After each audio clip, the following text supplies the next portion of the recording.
Okay friends, तर oscillation lecture सिरीजमधलं पुढचं lecture घेऊन मी तुमच्यासमोर आलेलो आहे. होप की तुम्ही याच्या आधीचे लेक्चर्स केअरफुली बघितले असतील, त्याच्यावर केअरफुली वर्क केलं असेल, वाचलं असेल, त्याचे एक्सप्रेशन सॉल्व्ह करून बघितले असेल. तर जसं लास्ट जो आपलं लेक्चर होतं त्याच्यामध्ये आपण starting from the differential equation we have derived the expression for the acceleration, velocity and the displacement of the particle performing linear SHM. या एक्सप्रेशनच्या सोबतच आपण ॲसेलरेशन आणि व्हेलॉसिटीच्या मिनिमम आणि मॅक्झिमम व्हॅल्यूज, म्हणजे what is the maximum value, what is the minimum value, what is the value at mean position, what is the value at extreme position आणि त्याचा general formula हे आपण डिस्कस केला. आणि लास्ट पिरियडमध्ये आपण थांबलो होतो ते म्हणजे आपण ज्यावेळेस डिस्प्लेसमेंटचं एक्सप्रेशन काढलं होतं. आज त्याच एक्सप्रेशनला परत आपल्याला बघून त्या एक्सप्रेशनमध्ये ज्या दोन टर्म्स आलेल्या आहेत त्या टर्मला अॅनालाइज करायचं आहे. आणि एक फार महत्त्वाची जी टर्म जेव्हा केव्हा आपण पिरियॉडिक मोशनचा स्टडी करणार, त्या पिरियॉडिक मोशनच्या स्टडीमध्ये जी वारंवार आपल्याला टर्म येत जाणार फेज, त्या फेज टर्मचं मिनिंग आपण या ठिकाणी बघणार आहे. ठीक आहे, तर सगळ्यात पहिल्यांदा let's look at the expression of the displacement once again. So whenever the particle perform the linear SHM, the displacement of the particle performing linear SHM is given by x is equal to a sin omega t plus phi. ठीक आहे, हे expression आपण last lecture मध्ये derive केलं होतं. आता या expression कडे जर आपण केअरफुली बघितलं तर this expression consist of this a, which is the amplitude of that SHM. Now this A is a constant quantity, but the displacement varies. How it varies? It varies with the variation of the value of this sign. ठीक आहे, जशी sign फंक्शनची value vary होत जाणार तसं डिस्प्लेसमेंटची पण value काय होत जाणार, व्हॅरी होत जाणार. आता ही साइन फंक्शनची व्हॅल्यू कशी व्हॅरी होईल, तर साइन फंक्शनची व्हॅल्यू व्हॅरी होणार with respect to the values of omega t आणि हा जो दिसतोय आपल्याला phi. ठीक आहे, मग what is mean by this omega t, what is the significance of this omega t and what is the significance of this phi, हे आपल्याला आज बघायचं आहे. ठीक आहे, आता आणखी याच्याकडे केअरफुली जर बघितलं, the whole variation of the displacement it is due to the variation in the value of sine. आणि आपल्याला माहिती आहे साइन फंक्शन जे आहे, sine function is a harmonic function.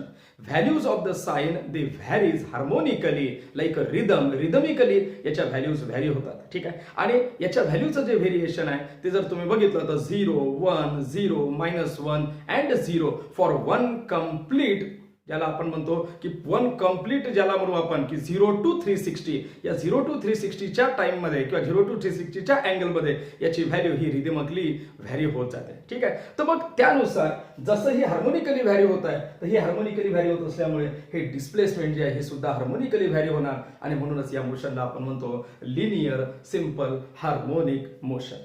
ठीक आहे, मग आता बघा आज आपल्याला डिस्कस करायचं what is mean by this omega t, what is this phi. ठीक आहे, आणि याचं सिग्निफिकन्स. आता हा जो ओमेगा टी आणि फाय ह्याच्याकडे केअरफुली जर बघितलं तर ओमेगा टी आणि phi these are nothing but the angles.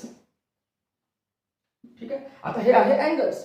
आता हे कुठले अँगल्स आहेत, तर these angles are called as, physics मध्ये आपल्या these are called as the phase angles. These are called as the phase angle. मग what is mean by the phase, ही जी टर्म फेज आहे. आता फेज जी आहे तिथं इन जनरल टर्म झाली. ठीक आहे, की कुठल्याही एखाद्या इव्हेंटमध्ये आलेली एखादी इंटरमिजिएट स्टेज त्याला आपण फेज म्हणतो. जसं आता आपण आता सध्या एका वेगळ्या फेज मधून जात आहे, हे कोरोनाचं सगळीकडे वातावरण डिस्टर्ब आहे, मग ही सुद्धा आपल्या लाईफमध्ये आपल्या जीवनामध्ये एक विशिष्ट फेज आलेली आहे. बरोबर आहे, तसं इथे फिजिक्समध्ये किंवा ज्यावेळेस आपण पिरियॉडिक मोशनचा स्टडी करतो त्या ठिकाणी फेजचा अर्थ काय होतो हे आपल्याला बघायचं. ठीक आहे, so what is mean by phase here. ठीक आहे, त्याच्यासाठी so as to understand the concept of the phase एक काम करू आपण. Let us compare the circular motion and the oscillatory motion. Circular motion and oscillatory motion. जसं तुम्हाला आठवत असेल मी मागे सुद्धा म्हटलं होतं की oscillatory motion and the uniform circular motion are one and the same thing, दोन्ही सारखंच आहे. ठीक आहे, मग what is the difference, the only difference is the oscillatory motion, linear oscillation ज्याला म्हणतो आपण किंवा लिनियर एसएचएम ज्याला म्हणतो, it is one dimensional whereas the uniform circular motion is a 2 dimensional motion. एवढाच एक त्याच्यामध्ये फरक आहे. इथे जर बघितलं तर particle is displacing along x axis only, whereas in the circular motion, the particle is displacing. The displacement of the particle has both x and y coordinates, right? So therefore that is. मग आता याच्यामधला significance किंवा याच्यामधला जो equivalence आहे, हा equivalence जे correlation आहे ते correlation आपल्याला बघायचं. सोबतच या कोरिलेशन वरून आपल्याला फेजचा कन्सेप्ट सुद्धा लक्षात येईल. ठीक आहे. आता हे जे कोरिलेशन बघताना याच चॅप्टर मध्ये पुढे चालून आपल्याला हे मॅथमॅटिकली सुद्धा प्रूव्ह करायचं आहे की how the UCM and SHM are same. ठीक आहे. तर हे सुद्धा आपल्याला मॅथमॅटिकली प्रूव्ह करायचं. आज आपण त्या मॅथमॅटिक्स मध्ये जाणार नाही. तर आज आपण फक्त एक काम करणार. आज आपण युजिंग द UCM आपण कन्सेप्ट ऑफ फेज किंवा फिजिक्स मध्ये ज्या पिरियडिक मोशन मध्ये फेजचा कन्सेप्ट काय असतो, what is the exact meaning of the phase, हे आपल्याला बघायचं. ठीक आहे. अतिशय सिंपल गोष्ट आहे बघा. त्यासाठी let us consider uniform circular motion. की suppose a particle is performing uniform circular motion like this. So suppose the particle is performing uniform circular motion along the circumference of this circle. ठीक है? Okay. Now this is suppose the center of the circle and R is the radius of the circle. ठीक है? Okay. Now let us draw the diameter of this circle. ठीक है? So suppose I draw the diameter of the circle. Suppose this is the diameter of the circle. Okay. Now suppose the particle is performing circular motion in a clockwise direction. So particle is performing the circular motion in the clockwise direction like this. It is going like this. Now in this case initially let us assume the particle to be here.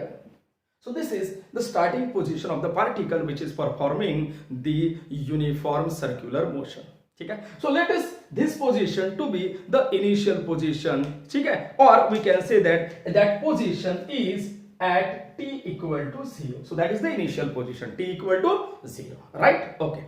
Now when the particle starts its circular motion, simultaneously म्हणजे along with the circular motion of the particle simultaneously आपण draw करणार आहे या पार्टिकलची जी position आहे त्या position पासून एक perpendicular काढणार आणि कशावर ऑन धिस डायमीटर. त्याला म्हटलं जाते projection. So as to represent the analogous between the circular motion and the oscillatory motion, let us draw the projection of the particle wherever the particle is. कुठेही असो तो. ठीक आहे. What ever the position of the particle must, त्या पोझिशनला आपल्याला त्या पार्टिकलच्या position पासून तर या डायमीटरवर एक प्रोजेक्शन काढायचं आहे. ठीक आहे. आता ते जे प्रोजेक्शन आहे ते प्रोजेक्शन ऑन दिस डायमीटर असणार आहे.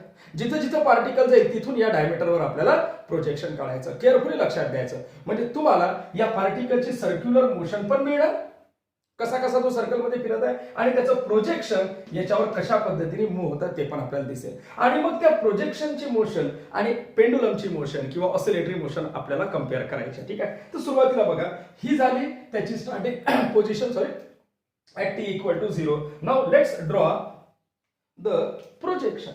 ठीक आहे. So suppose this is the projection of the particle. ठीक आहे. Now the projection of the particle is at the center of the circle. ठीक है. So this is the starting of the projection. When the particle is at this position, the projection of the particle is at this position. ठीक है. Now look at the motion. Now suppose the particle moves along this circle. As I say, it moves in a clockwise direction. After some time, the particle reaches this position. The projection of the particle will be this. ठीक है. After some time, the particle moves at this position. The projection of the particle will be at this position. ठीक है. So means as the particle moves, the projection of the particle moves in this direction. Means the projection of the particle is going away from the center. It is going away from the center. Now after some time the particle reaches this position, the projection will be here, and finally when the particle reaches this position, the projection has displaced, projection इथून start झालं, has displaced up to the maximum displacement from the center. आता projection याच्या बाहेर जाणार नाही. का? कारण इथपर्यंत आल्यानंतर when the particle continue the circular motion, आता पार्टिकल इथपर्यंत आला, त्याचं प्रोजेक्शन जर आपण काढतोय त्याचं प्रोजेक्शन या ठिकाणी आलं, थोड्या वेळाने पार्टिकल इथे आला, त्याचं प्रोजेक्शन इथे आलं, पार्टिकल इथे आला, त्याचं प्रोजेक्शन इथे आलं. आता या पार्टिकलचं प्रोजेक्शन हे या डायरेक्शनने चाललं. ठीक आहे, म्हणजेच the projection is going towards the starting position. कुठून स्टार्ट झालं होतं प्रोजेक्शन? सेंटर पासून. आता हे प्रोजेक्शन इकडे स्टार्ट झालं. ठीक आहे, मग आता प्रोजेक्शन इथपर्यंत आलं आणि finally when the particle reaches the diametrically opposite position, the projection of the particle reaches the starting position. म्हणजे प्रोजेक्शन कुठे पोहोचलं? त्याचं सेंटरला पोहोचलं. ठीक आहे. Circular motion something? No, it has only completed half of the circle. Now the remaining half of the circle is, so look at this, remaining half of the circle. Now suppose the particle moves further. Now as soon as the particle goes here, if I try to draw the projection will be at this position. Now the projection is going in the opposite direction to that of the initial. सुरुवातीला projection इकडे गेलं. म्हणजे तुम्ही जर प्रोजेक्शनच्या motion कडे carefully बघितलं तो projection पहिले इथपर्यंत पोहोचलं आणि इथून परत प्रोजेक्शन वापस आलं इथपर्यंत. आता after this the projection is going in this direction, so I can draw the projections like this. Finally the projection reaches here. ठीक आहे. Now when it moves further, suppose the particle goes here, now the projection is coming. ठीक आहे. Now the projection इकडे गेलं and now the projection is coming back to the original starting position, and when it complete one revolution, then the particle has reached the initial position which was the starting position and the projection has reached the center of the circle. ठीक है. So this is the circular motion of the particle, whereas this is the projection. This is the motion of the projection. Now if you compare the motion of the projection, you can clearly see that the projection starts from center, goes to this maximum. So इथे जर मी प्रोजेक्शनचं displacement x ने denote करतोय, तर here the displacement of the projection from the center, here x equal to 0. So here I can write it like this, x equal to 0, whereas at this position x is equal to maximum and that is equal to r, radius of the circle. ठीक है. So when the particle reaches this position, ठीक है, means when the particle has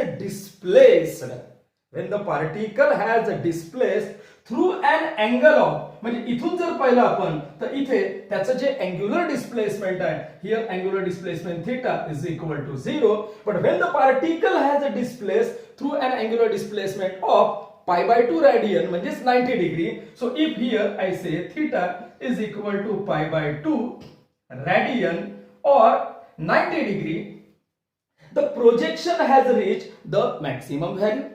again when I continue the motion of the circular motion of the particle, when the particle reaches this position, diametrically opposite position, म्हणजे when the particle has displaced through pi radian or 180 degree, the projection has come back to the mean position. ठीक है. Again when the particle goes like this, ठीक है. Now at this position the angular displacement of the particle is 3 pi by 2 or 270 degree, 3 pi by 2 radian or 270 degree, but the projection has gone to the opposite side of the initial. So here I can say that the displacement of the projection is minus r, right? So here x equal to minus r. When the particle complete the circle, then I can say that it has displaced through an angular displacement of 360 degree or 2 pi radian, and the projection has come back to the mean or its initial position. ठीक है. मग if you look at the projection or if you look at the motion of the projection, it is simply very similar to the oscillatory motion, very similar to the linear simple harmonic motion, linear SHM, की जसं mean to extreme, extreme to mean to extreme, extreme to mean. ठीक है. So that is one complete oscillation, and during this one complete oscillation every position of that projection, काय म्हटलंय बघा, every position of that projection is corresponding to a certain angle. Every position of the particle, every position of the projection more correctly is corresponding to a certain angle. जसं मी जर म्हटलं की आपलं particle असं circle मध्ये फिरतोय त्याचं projection असं मूव्ह होते. So this is the portion of the projection. If I say the projection is at this position, then what is the corresponding angle? So this was the position of the particle and this was the angle. This was the angle. Okay, so this was the angle corresponding to this position of the particle and this projection. Now how that angle can be written?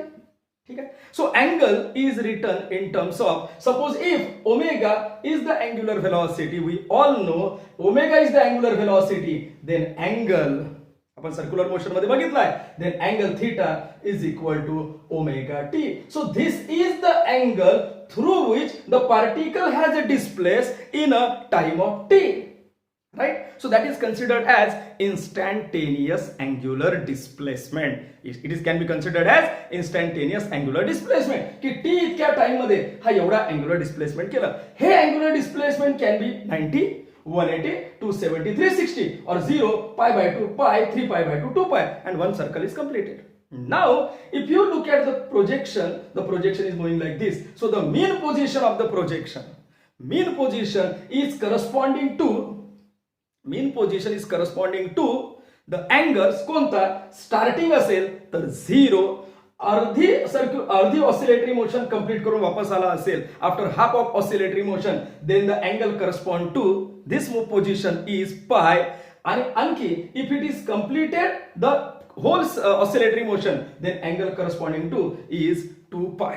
ठीक आहे. So means every position of this motion of the projection is corresponding to the angle. ठीक आहे. मग तेच जर आपण पेंडुलमच्या बाबतीत काढलं तर suppose I have this pendulum. ठीक आहे. Now this is the mean position of the pendulum. If I displace the pendulum, it goes like this, then come like this, and it oscillates like this. So the mean position of the pendulum, this is mean position, this is extreme, this is negative extreme. So mean position of the pendulum, the angle corresponding to the mean position is 0.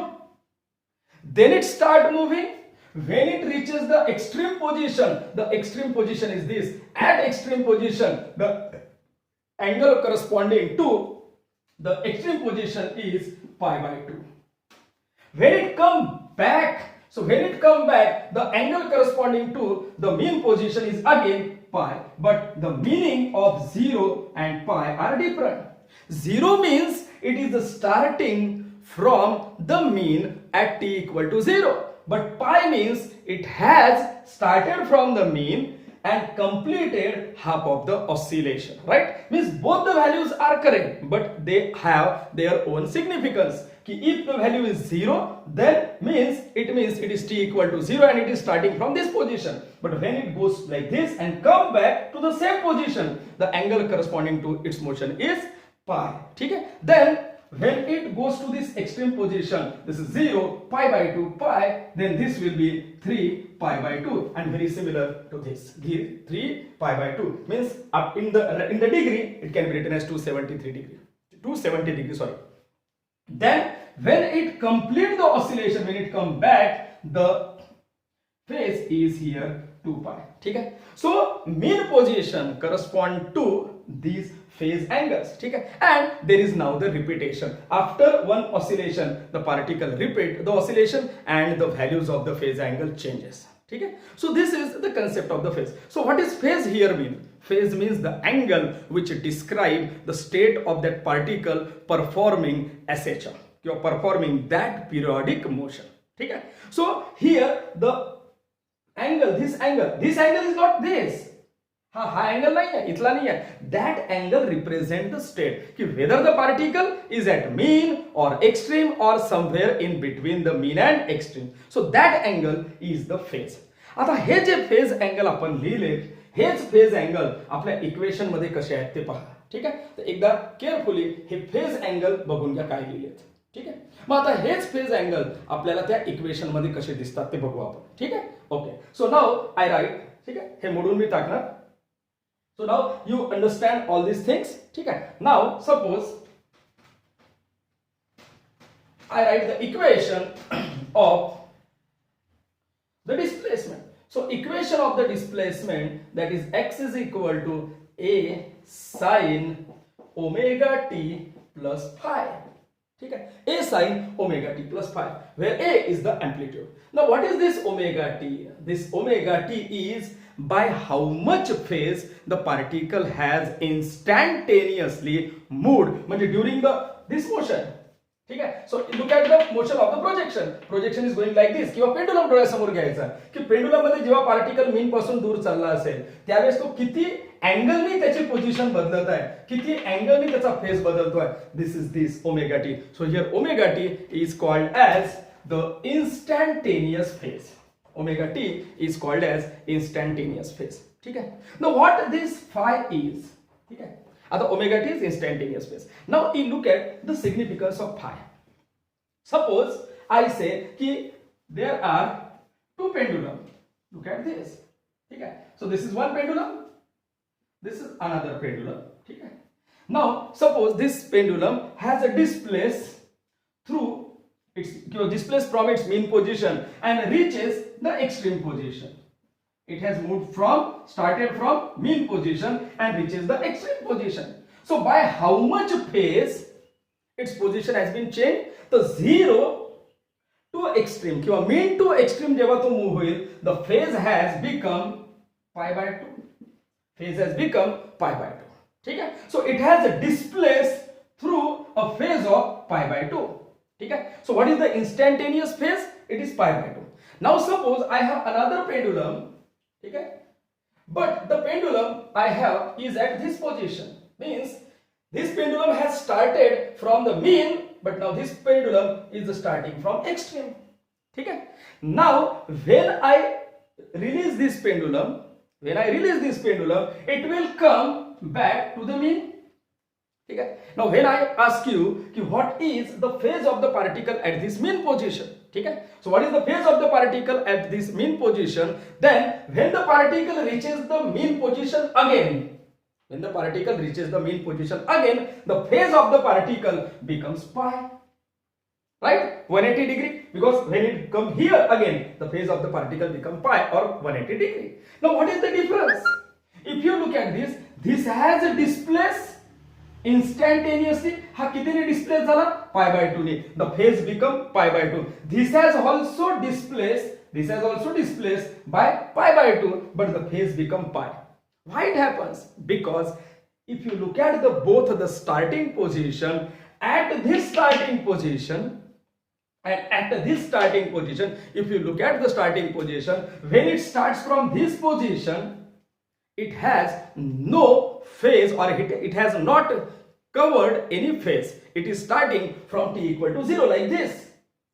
But when it starts from this position, so it is already at a position whose phase is pi by 2. हा कुठून start होतोय? हा इथून start होतोय. म्हणजे हे असं होऊन राहिलं की एक इथून निघाला आणि एक इथून निघाला. ठीक आहे, एक पार्टिकल स्टार्ट झालाय इथून आणि एक पार्टिकल स्टार्ट झाला इथून. जो पार्टिकल इथून स्टार्ट होईल त्याने जर 90 चा अँगल कव्हर केला तर तो एक्स्ट्रीम म्हणजे इथं पोहोचेल, आणि याने जर 90 चा अँगल कव्हर केला तर हा इथं पोहोचेल. दोघांनीही अँग्युलर डिस्प्लेसमेंट सेम केलेला आहे इन्स्टंटेनियसली, परंतु दोघांच्या स्टार्टिंग पोझिशन डिफरंट असल्यामुळे त्यांची फायनल पोझिशन डिफरंट येऊन राहिली, आणि फायनल पोझिशनचा सुद्धा अँगल डिफरंट येऊन राहिला. हा स्टार्ट करतोय 90 पासून म्हणून याचा फेज झाला 180. हा स्टार्ट करतोय 0 पासून म्हणून याचा फेज झाला 90. ठीक आहे, so at the starting position, the phase angle possessed by the particle is represented by this phi. जसं इथून स्टार्ट करत असेल, जर तो मीन पासून स्टार्ट करतोय, if it is starting from the mean, then phi is equal to 0. म्हणजे initially it has no phase covered. But when it starts from extreme, जर तो एक्स्ट्रीम पासून स्टार्ट करत असेल, जर तो पार्टिकल एक्स्ट्रीम पासून स्टार्ट करतोय तर ऑलरेडी त्याच्याकडे पाय बाय 2 इतका फेज आहे, म्हणून या ठिकाणी फाय ची व्हॅल्यू होते पाय बाय 2. सो हियर फाय किंवा हे जे आपण लिहिलंय, these are called as the initial phase. So this omega t is called as instantaneous phase, की किती फेज अँगलनी त्याचं डिस्प्लेसमेंट झालंय, आणि पाय by 2 is the initial value of the phase which is possessed by the particle at the starting position. It is also called it is also called as epoch. आलं लक्षामध्ये. So this term does not give you the clear idea, but the initial phase means सुरुवातीचा, start होताना already याच्याकडे कितीचा phase आहे, π/2 चा. So that is called as the initial phase. So phase here is the angle which represent the state of that particle performing that particular periodic motion. So this is called as the phase.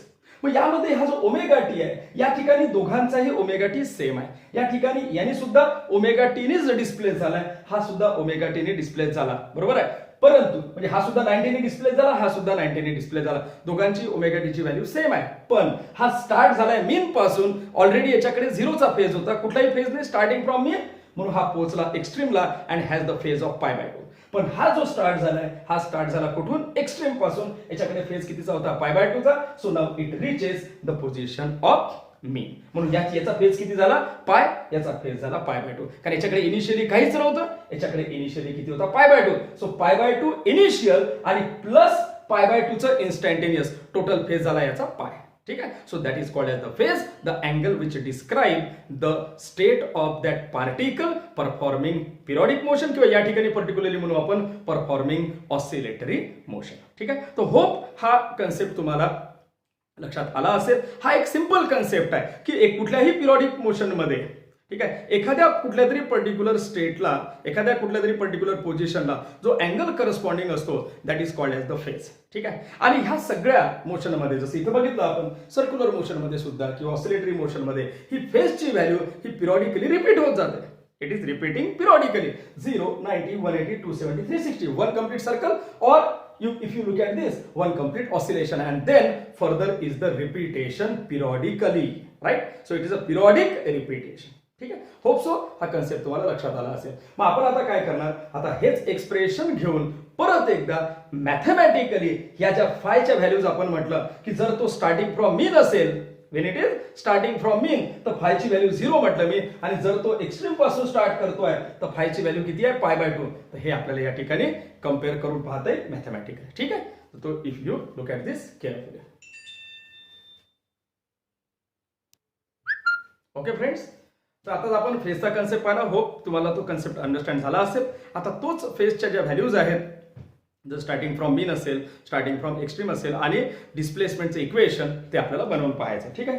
तर आपल्याकडे equation आहे, the displacement of the particle performing linear SHM, the displacement of the particle performing linear SHM, x is equal to a sin omega t plus phi. ठीक आहे. आता पहिली condition घेऊ आपण, if the particle starts from mean. So if the particle starts from mean. ठीक आहे. आता कधीही कुठलीही ऑसिलेटरी मोशन समजून घ्यायची असेल त्याची इक्वेशन, तर नेहमी करता पेंडुलम आपल्या डोळ्यासमोर ठेवायचं. ठीक आहे. तर when the particle starts from mean, म्हणजे माझ्याकडे एक पेंडुलम आहे, जो पेंडुलम आता स्टार्ट होणार इथून मीन पासून. ठीक आहे. अजून स्टार्ट झालेला नाही, it is yet to start. Now when it starts, म्हणजे at the starting position I count the time from when it starts. So here at starting t equal to 0.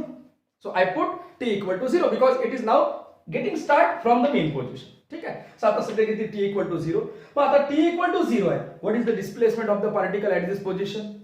तर अजून हा डिस्प्लेस झालाय का, नाही. So when t equal to 0, म्हणजे अजून start झालेला नाही आहे. So when t equal to 0, x is also equal to 0. ठीक आहे. या दोन्ही व्हॅल्यूज मी या एक्सप्रेशन मध्ये टाकणार. This is expression number 1 suppose. So 1 implies, आता मी याच्यामध्ये व्हॅल्यूज टाकतोय बघा, x इक्वल टू 0, तर x इक्वल टू मी 0 टाकली, is equal to a sin omega, t ची पण व्हॅल्यू मी 0 टाकली. ठीक आहे. Plus phi. So it gives finally 0 is equal to a sin of phi. ठीक आहे. दॅट इम्प्लाइज, आता हा a पण इकडे गेला. ठीक आहे. So that a also become 0. So I get phi is equal to, हा इकडे आला, sine inverse, phi is equal to sin inverse of 0. Right? Phi is equal to, a पण इकडे आला 0 झाला, so sin phi is equal to 0. Phi is equal to sin inverse of 0. आता sin inverse of 0, so what are the values of this angle when the sin has 0 value? So sine has zero value. If you have the values of the sine, if you have the table of the value of the sine, you know that value of the sine varies like this. For the angle 0, sine is 0. For 90 it is 1. For 180 is once again 0. For 270 it is minus 1. For again 360 it also becomes equal to 0. So that is the variation. ना म्हणजेच phi ची value कोणकोणत्या angle साठी 0 असेल तर phi ची value 0 असणार for 0. ठीक आहे. म्हणजे जर अँगल फाय ची व्हॅल्यू 0 आहे तर साइन ची व्हॅल्यू पण 0 येणार. जर फाय ची व्हॅल्यू पाय आहे तरी पण साइन ची व्हॅल्यू 0 येणार. जर फाय ची व्हॅल्यू 2 पाय आहे तरी सुद्धा साइन ची व्हॅल्यू 0 येणार. आणि तुम्ही जर केअरफुली बघितलं आपण आत्ताच जो फेजचा कन्सेप्ट बघितला होता त्यात सुद्धा तेच आहे. ठीक आहे. आता 2 pi means the particle has come back to the mean. If you look at the motion of the pendulum, ठीक आहे, so it starts from this position, so it goes here, come back, goes here and come back. That is one oscillation complete. ठीक है. Now look at the value of the phase when it starts from this position. ठीक है. So this phi is equal to 0, right? कारण तो अजून start झालाय त्याच्याकडे कुठल्याही प्रकारचा फेज नाही. Now when it come back म्हणजे आता तो स्टार्ट झाला कुणीकडे चालला पॉझिटिव्ह एक्स्ट्रीम कडे चालला म्हणजे it is starting the motion. When it come back and again starts from mean, when it come back and again starts from mean, means it is now has completed half of the oscillation and going here. ठीक आहे. म्हणजे ही जी पाय ची जी value आहे म्हणजे five is equal to 0 आणि five is equal to पाय ची जी व्हॅल्यू आहे फाय इज इक्वल टू पाय ची value means the particle has already completed half of the oscillatory motion. पण आपल्याला काय पाहिजे, आपल्याला half of the oscillatory motion complete केल्यावर नाही पाहिजे, आपल्याला पाहिजे सुरुवात म्हणजे ऍट द स्टार्टिंग. ठीक आहे. किंवा ही 2 पाय जर व्हॅल्यू मी टाकली तर 2 पाय value means the particle has completed the oscillation, completed the oscillation and now ready for the next oscillation. ठीक आहे. मग आपल्याला ते पण नको, आपल्याला कोणतं पाहिजे, we need the value of that phase when the particle is just going to start. So when it just going to start, the value of phi is equal to 0. Value of phi is equal to pi is also correct, but that is when the particle has already completed half of the oscillation. पण आपण काय म्हणतोय, particle start करतोय. मग जेव्हा तो start करत असेल, ठीक आहे, जेव्हा तो स्टार्ट करत असेल याचा अर्थ अर्ध ऑसिलेशन झालं का नाही. When it is starting from mean, goes here and come back to the mean, and then when it start its remaining half oscillation, when it start its remaining half oscillation, then the value of pi, value of phase phi is equal to pi. And when it complete the oscillation and start new oscillation, then it can be written as 2 pi. But when it's starting the oscillation, the value of phi is equal to 0. So I keep only the value 0 here. ठीक आहे. So now I got the value of phi is equal to 0, जे आपण मगाशी लिहिलं होतं की starting पोझिशनला फायची value, फायला काय म्हटलं आपण, इट इज इनिशियल फेज. तर स्टार्टिंग पोझिशनला इनिशियल फेजची व्हॅल्यू किती झाली 0. So therefore if I put this value here I get the expression for x. So x starting from mean, so I write here x mean. Mean means the particle is starting from mean. So when it is starting from mean, then the expression will be a sin omega t, ठीक है, आणि plus 0. So therefore x from mean, when particle starts from mean position, the equation of the displacement will become a sin omega t. So this is the expression of the displacement of the particle performing linear SHM and starting from mean position. कारण हेच expression आपल्याला आता पुढे म्हणजे जे काही आपल्याला further expression तयार करायचे आहे म्हणजे एक्सप्रेशन फॉर द व्हेलॉसिटी असेल, एक्सप्रेशन फॉर ॲसेलरेशन असेल, त्या सर्वांमध्ये हे एक्सप्रेशन आपल्या कामात पडणार. So this is the expression for the displacement starting from the mean. आणि इथे आपण पाहिलं की how at the starting position phi म्हणजे इनिशियल फेज इट इज 0. तो आपण मगाशी कन्सेप्च्युअली बघितला, आता आपण तो मॅथमॅटिकली सुद्धा बघितलाय. यामध्ये नंबर ऑफ व्हॅल्यूज सुद्धा येतात पण त्या प्रत्येक व्हॅल्यूला काहीतरी विशिष्ट स्वतःचा सिग्निफिकन्स आहे. ठीक आहे. Okay. So look at this, then will see what is the expression for the displacement starting from extreme. ठीक है. ओके. तर आता पाहू आपण expression for the displacement of particle performing linear SHM and starting from extreme position. ठीक आहे, आता extreme पासून स्टार्ट करताय म्हणजे कुठून, या पेंडुलमच्या डायग्राम मध्ये आपल्याला पाहता येईल it is starting from this position. आता when it is starting from this position म्हणजे it is already at this position. आता ज्यावेळेस तो या पोझिशनला असेल ही त्याची मेन पोझिशन होती. So when it is at this position म्हणजे अजून स्टार्ट झाला का नाही, म्हणजे ऍट टी इक्वल टू 0 म्हणजे अजून तो स्टार्ट झालेला नाही, येट टू स्टार्ट, पण still where it is at the extreme position म्हणजे where it is at the maximum displacement म्हणजे या ठिकाणी त्याची एक्स ची व्हॅल्यू किती आहे, ए आहे. ठीक आहे, so when it starts from extreme position the time, कारण it is starting, so when it start from extreme position it T equal to 0 and X equal to A, कारण याची डिस्प्लेसमेंट किती आहे सध्या, मॅक्सिमम आहे. मग आता सपोज या व्हॅल्यू आपण इथे टाकू की when it starts from extreme t equal to 0, कारण तो आता स्टार्ट होत आहे परंतु ऑलरेडी तो एक्स्ट्रीमला आहे म्हणजे त्याची डिस्प्लेसमेंट किती आहे, ए आहे. आता हे ए डिस्प्लेसमेंट बघा, हे A displacement can be plus और minus. Plus means it is starting from this आणि minus means it is starting from this, म्हणजे इट इज लाईक धिस की तो इथून स्टार्ट केला आपण. ठीक आहे, तर हा इथून इकडे जाणार, मीनला पोहोचणार, मीन वरून तो निगेटिव्ह एक्स्ट्रीमला जाणार आणि निगेटिव्ह एक्स्ट्रीमला एक फ्रॅक्शन ऑफ सेकंड, त्याला म्हणू आपण एक सिंगल मोमेंट, तो तिथं थांबणार, व्हेलॉसिटी बिकम 0 अँड लगेच कम बॅक. म्हणजे ज्यावेळेस तो वापस यायला निघणार त्याही वेळेस त्याचं डिस्प्लेसमेंट हे मॅक्सिमम असेल, पण किती असेल, मायनस ए असेल. राईट, मग त्याच व्हॅल्यू इथे वापरता येईल. So I consider only the amplitude A here, it can be plus और मायनस. ठीक है, सो कैन बी प्लस और minus, but we are considering the oscillatory motion, so it is like this. ठीक है, मग आता या व्हॅल्यूज मॅथमॅटिकली यूज करून पाहू. So therefore x equal to a, तर वन इक्वेशन एम्प्लाइज x ची व्हॅल्यू टाकली मी a is equal to a sin omega t ची व्हॅल्यू आहे 0 प्लस 5.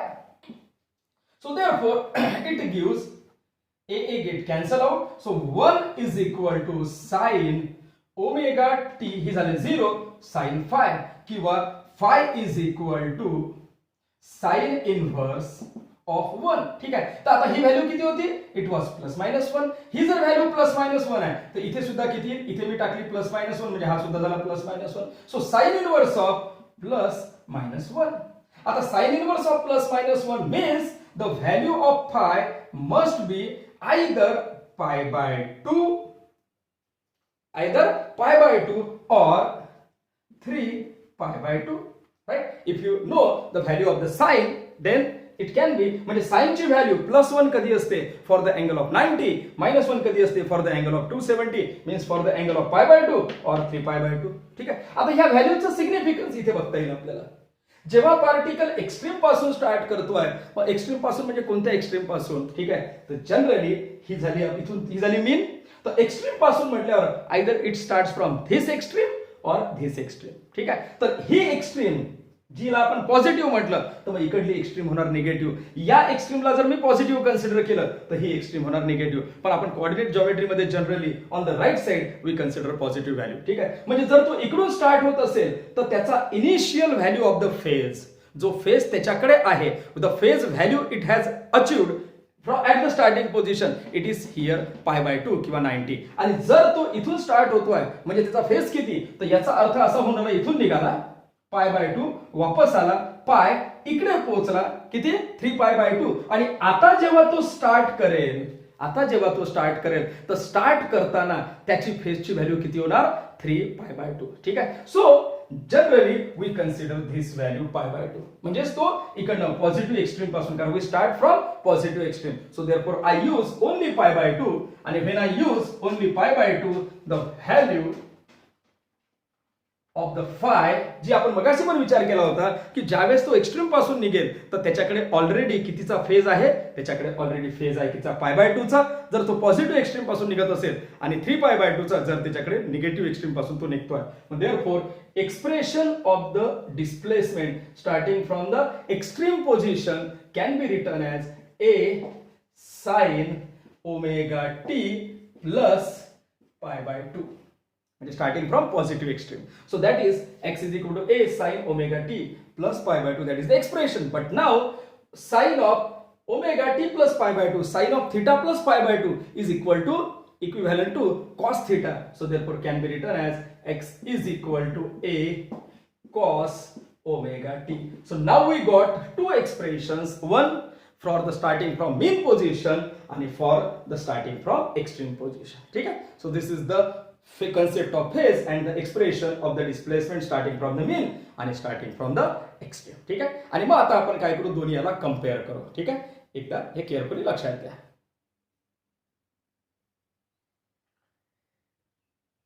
सो फ्रेंड्स, आपण आता 2 मिनिटांमध्ये कंपेअर करू the expressions of the displacement starting from mean आणि स्टार्टिंग फ्रॉम एक्स्ट्रीम. जसं स्टार्टिंग फ्रॉम मीन असेल तर व्हेन इट स्टार्ट्स म्हणजे t इक्वल टू 0. ठीक आहे? व्हेन इट स्टार्ट्स म्हणजे t इक्वल टू 0 असेल तर x इक्वल टू 0 असणार. यावेळेस त्याची फेजची व्हॅल्यू असेल, फायची व्हॅल्यू असेल 0, कारण मी स्टार्टिंग फ्रॉम मीन म्हटलं म्हणून t इक्वल टू 0 जर असेल स्टार्ट करताना तर फेजची व्हॅल्यू 0 असेल. आणि जर फेजची व्हॅल्यू 0 कन्सिडर करतोय, इनिशियल फेज जो आहे त्याचा एपोकची व्हॅल्यू 0 आहे, तर त्याचं डिस्प्लेसमेंटचं एक्सप्रेशन बनेल x इज इक्वल टू म्हणजे x starting from mean is equal to a sin omega t. आणि जर तो एक्स्ट्रीम पासून स्टार्ट करतोय तर जेव्हा स्टार्ट करेल म्हणजे t इक्वल टू 0 तर ऑलरेडी तो एक्स्ट्रीमला आहे, म्हणजे त्याची इनिशियल फेजची व्हॅल्यू असेल, फायची व्हॅल्यू पाय बाय 2 असेल. It is for the positive extreme आणि देअरफॉर त्याची फायची व्हॅल्यू झाली म्हणजे त्याचं आपण असं करू, t इक्वल टू 0 आहे तर त्यावेळेस त्याचं डिस्प्लेसमेंट मॅक्सिमम आहे म्हणजे a आहे. ठीक आहे? It can be plus a or minus a both, कारण तो पॉझिटिव्ह एक्स्ट्रीम पासून स्टार्ट करू शकतो, निगेटिव्ह एक्स्ट्रीम पासून स्टार्ट करू शकतो. So it can be plus minus a. आणि फायची जी व्हॅल्यू आहे, the value of five can be पाय बाय 2 फॉर पॉझिटिव्ह एक्स्ट्रीम. ठीक आहे? और 3 pi by 2 for negative extreme. So here I consider pi by 2. So therefore the expression for the displacement starting from extreme can be written as x equal to a sin omega t plus pi by 2, kiwa it is written as x equal to a cos omega t. So that is the expression for the displacement of the particle performing linear SHL starting from mean and starting from extreme. ठीक आहे? So hope तुम्हाला हे समजलं असेल. ठीक आहे? Confusion असल्यास हा व्हिडिओ परत एकदा बघायचा थोडंसं केअरफुली, आणि जर तुम्हाला काही डिफिकल्टी वाटली तर खाली कमेंट सेक्शन मध्ये कमेंट करा, म्हणजे पुढच्या लेक्चरमध्ये मला ती डिफिकल्टी तुमची कव्हर करता येईल. ठीक आहे? So thank you very much. Next लेक्चरमध्ये आपण याचा पुढचा पार्ट, याचा graphical representation of the displacement, velocity and acceleration of the particle performing linear SHL पाहू. ठीक आहे? Thank you very much.